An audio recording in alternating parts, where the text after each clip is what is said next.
नमस्कार, the legal Indian के इस एपिसोड में आप सबका फिर से स्वागत है।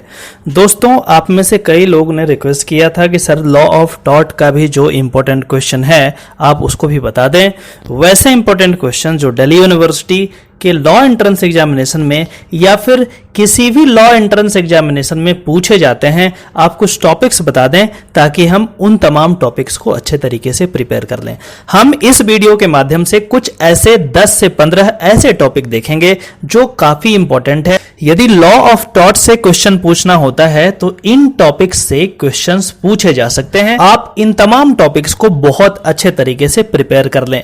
सबसे पहला जो टॉपिक हमारे पास है वो है what is a tort. Tort का मतलब क्या होता है, आखिर ये पता रहे। कई बार बहुत ही बेसिक सवाल पूछे जाते हैं कि टॉर्ट का मतलब क्या होता है, ये सिविल रॉन्ग है, क्रिमिनल रॉन्ग है, इस तरीके की बातें आपसे पूछी जा सकती है। दूसरा जो इंपॉर्टेंट टॉपिक हमें तैयार करना है वो है what are differences between tort and crime. Tort और क्राइम में क्या डिफरेंस है, क्या समानताएं हैं, आखिर क्या ऐसा होगा कि टॉर्ट क्राइम में चेंज हो जाएगा, क्या ऐसा इंग्रेडिएंट नहीं है ताकि वो टॉर्ट है। ये जो बेसिक कंसेप्ट आपका है वो क्रिस्टल क्लियर होना चाहिए ताकि जो बेसिक क्वेश्चन है उसमें गलती बिल्कुल भी ना हो। अगला जो टॉपिक हमारे पास है वो है general defences in tort law. मतलब आपने सुना होगा volenti non fit injuria, act of God, private defence, mistake etcetera, ये तमाम तरीके के डिफेंसेस लिए जाते हैं टॉर्ट लॉ में। तो इन तमाम डिफेंसेस को आप किस तरीके से समझते हैं, इस पे जबरदस्त क्वेश्चंस पूछे जाते हैं। कई बार डायरेक्ट सिर्फ लीगल मैक्सिम्स पूछ लिया जाता है कि इसका मतलब क्या होता है। कुछ एग्जांपल्स पूछ लिए जाएंगे और कहेंगे कि ये बताइए कि किसका एग्जांपल है, कौन से डिफेंस का एग्जांपल है। तो आपको बताना पड़ेगा ये वॉलंटी नॉन फिट इंजूरिया का है, एक्ट ऑफ गॉड का है, प्राइवेट डिफेंस का है, मिस्टेक का है, या फिर और भी तरीके के जनरल डिफेंसेस हैं। मैंने वही लिखा है जो इंपॉर्टेंट। अगला टॉपिक पे यदि हम आते हैं तो कहता है वाइकेरियस लायबिलिटी।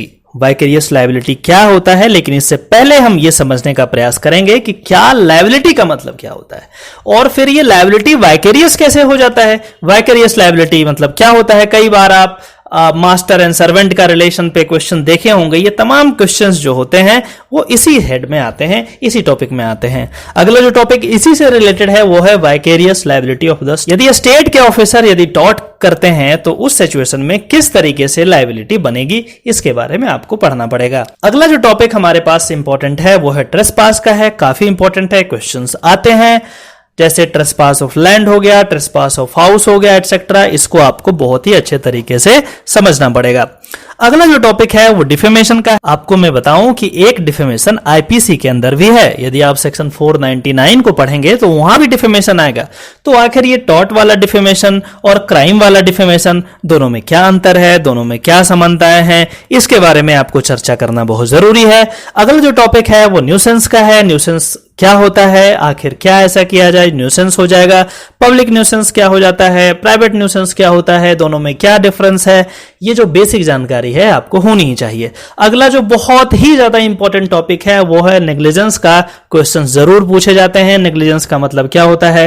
कई बार मेडिकल नेग्लिजेंस पे सवाल पूछे जा सकते हैं, कई बार कंट्रीब्यूटरी नेग्लिजेंस पे सवाल पूछे जा सकते हैं। ये नेग्लिजेंस टॉपिक के अंदर ही आता है, आपको इसे बहुत अच्छे से तैयार करना पड़ेगा। अगला जो इंपॉर्टेंट टॉपिक है स्ट्रिक्ट लायबिलिटी। बहुत ही फेवरेट क्वेश्चन है, कोई भी एग्जाम रहे लॉ का ये पूछे ही जाते हैं। स्ट्रिक्ट लायबिलिटी और एब्सोल्यूट लायबिलिटी में क्या डिफरेंस होता है, एब्सोल्यूट लायबिलिटी कैसे उत्पन्न हो, इसके बारे में आपसे क्वेश्चंस पूछा जा सकता है। कौन से ऐसे केस हैं जिसमें एब्सोल्यूट लायबिलिटी का टर्म जो है वो ओरिजिनेट हुआ, इन तमाम बातों को आपको जानना ही चाहिए। उसके बाद जब हम टॉर्ट के तमाम रॉन्ग्स को देख लेंगे उसके बाद हम डैमेजेस और क्लेम और कंपनसेशन की बात कर सकते हैं कि क्या डैमेजेस होगा, क्या क्लेम हो सकता है और क्या कंपनसेशन दिया जाएगा। उसके बाद टॉर्ट में ही हम कंज्यूमर प्रोटेक्शन लॉज को पढ़ते हैं, तो basic knowledge about consumer protection laws भी जरूरी है। उसके बाद मोटर व्हीकल लॉज भी जरूर। रिसेंटली आपने देखा होगा कि मोटर व्हीकल एक्ट में चेंजेस हुए हैं, अमेंडमेंट्स हुए हैं, काफी ज्यादा फाइन को बढ़ा दिया गया है। क्वेश्चन आने का बिल्कुल 100% चांस है कि जो रिसेंट अमेंडमेंट किए गए हैं उस पे बेस्ड क्वेश्चंस आ सकते हैं। ठीक है, तो आपको ये भी आपको समझना पड़ेगा। जब मोटर व्हीकल एक्ट का अमेंडमेंट आया था तब मैंने एक वीडियो बनाया था, काफी पॉपुलर वीडियो हुआ था, कई सवाल लोगों ने पूछा था उस वीडियो के माध्यम से। आप चाहें तो उस वीडियो को जा करके आई कार्ड बटन में क्लिक करके देख सकते हैं। बहुत इंपॉर्टेंट वीडियो है, आपको जरूर देखना चाहिए। उसके बाद इतना कुछ कर लेने के बाद आपको यह समझना होगा कि किस तरीके के क्वेश्चंस आपके एग्जाम में पूछे जाते हैं। इसको करने के लिए आपको क्या करना होगा, प्रीवियस ईयर क्वेश्चंस पेपर उठाने होंगे और टॉट लॉ से रिलेटेड जितने भी सवाल पूछे गए हैं उसको बहुत अच्छे तरीके से करना होगा। यदि आप Delhi university faculty of law की तैयारी कर रहे हैं तो सबसे पहले दिल्ली यूनिवर्सिटी में किस तरीके का सवाल पूछा गया है इसको बनाएं, और उसके बाद यदि समय मिल जाता है तो आप एनएलयूज में क्या सवाल पूछे गए हैं टॉट लॉ में, या बीएचयू में क्या पूछा गया है, या कोई और इंपॉर्टेंट यूनिवर्सिटी में जो काफी फेमस यूनिवर्सिटी हो, बढ़िया यूनिवर्सिटी हो, वहां पे किस तरीके के सवाल पूछे जाते हैं, इसको यदि आप कर लेते हैं तो आपका बेसिक कंसेप्ट क्लियर हो जाएगा। दोस्तों मैं आपको यह भी बताऊं कि मैंने अभी आईपीसी पे एक क्रैश कोर्स लॉन्च किया था जो कि Delhi university faculty of law entrance examination के लिए था।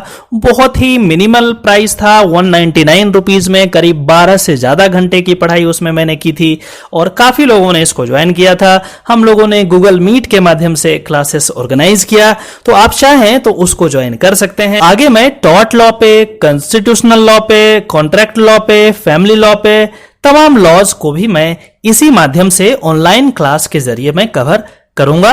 तो यदि आपको ये क्लास ज्वाइन करना है, यदि आप इंटरेस्टेड हैं तो नीचे दिए गए नंबर पे जाकर के आप व्हाट्सअप कर सकते हैं। इसके बारे में आप पूरा डिटेल ले सकते हैं, क्या सिलेबस होगा, किस तरीके से पढ़ाई होगी, क्या चार्जेस होंगे। हालांकि बहुत ही मिनिमल चार्जेस है, 199, 49 रुपीज, 99 रुपीज, इस तरीके का चार्ज आपसे किया जाएगा। कोई ज्यादा अमाउंट यहाँ पे नहीं होगा। आप लोग आराम से इसको ज्वाइन कर सकते हैं और अपना जो नॉलेज है इसको बढ़ा सकते हैं और अपना प्रिपरेशन को सही डायरेक्शन में कर सकते हैं। दोस्तों यदि ये वीडियो आपको पसंद आता है तो इस चैनल को जरूर सब्सक्राइब कर लें, इस वीडियो को लाइक कर दें ताकि आगे का जो इन्फॉर्मेशन है